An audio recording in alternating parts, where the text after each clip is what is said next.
ఎవరికి పిచ్చెక్కింది? నాకేం పిచ్చెక్కలేదు, నాకు జాబ్ వచ్చింది. అవును, మీకు ఒక 2% కాదు 1% శాలరీ ఈ రోజు నుంచి ఇవ్వడం మొదలెడుతున్నాను. దాన్ని పిలుచుకోరాపోవే, దానికి కూడా చెప్తాం. వెళ్ళి పిలుచుకోరాపో.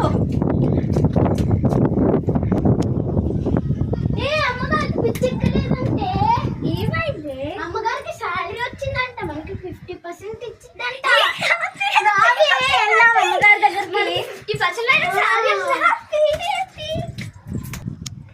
గాయస్, మా అమ్మగారికి పిచ్చి కాదంటే గాయస్, మా అమ్మగారు జాబ్ వచ్చిన సంతోషంలో హ్యాపీగా ఎగురుతుంది. దాన్నే మేము పిచ్చి అనుకున్నాం.